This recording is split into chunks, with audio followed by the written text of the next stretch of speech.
Hello guys, in today's lesson we are looking at bearings. When we say bearings, it is all about measuring angles. But before you measure these angles, you need to factor in these three simple steps. The first one, you should know that we measure the angle from the north. We measure the angle from the north. The second step says that you should consider the clockwise direction. You should consider the clockwise direction. And finally, it is written as three figures. So let us check a few examples to see how best to find the bearings from one point to the other. Now we start. You could see right on the screen that we are going to measure this angle. And like I told you earlier, we start from the north in a clockwise direction. So when we measure this, we got 60. But we cannot just write 60 because we made it clear that it is written as three figures.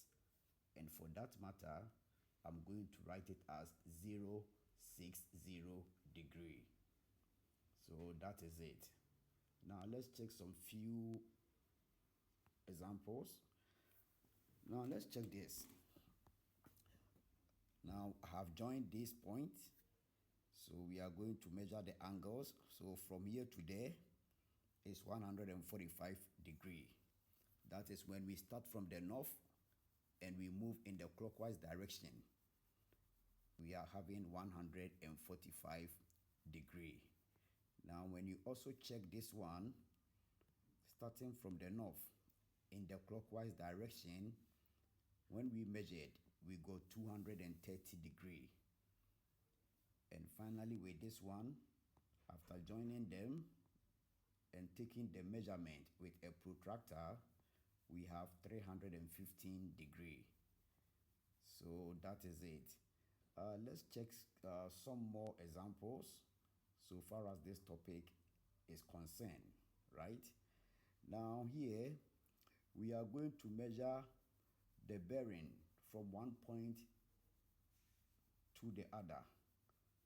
So now you are given these 2 points, and it will be more easier if first of all you draw a straight line. You join these 2 points.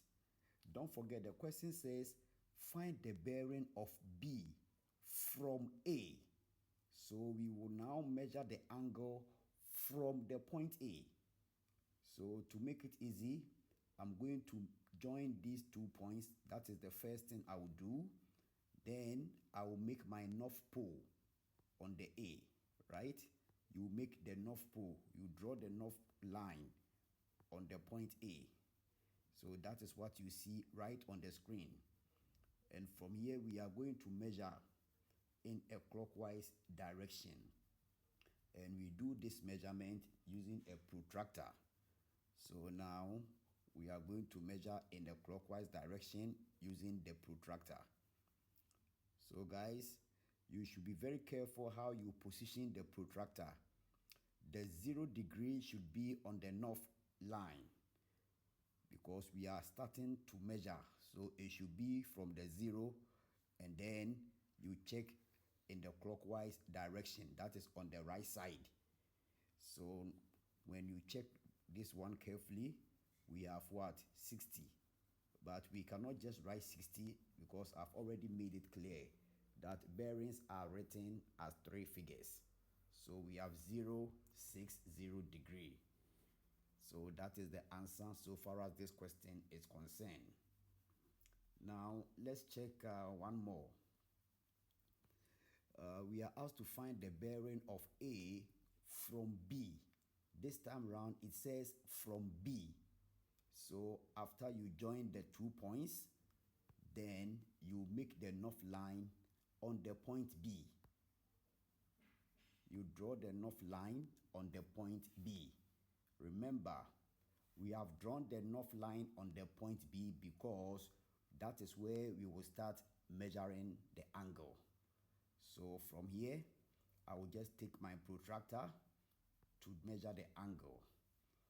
So you should be very careful how you position the protractor so that you don't make any mistake. So now that the protractor is well positioned, when you start measuring the angle, we have 240 degrees. So that is the solution so far as this particular question is concerned. So guys, at this point, if you still need any clarity or if there is any step that you don't get it clear, kindly send in the comment section and then I will reach out to you. Please subscribe and then like the video. Have a nice day.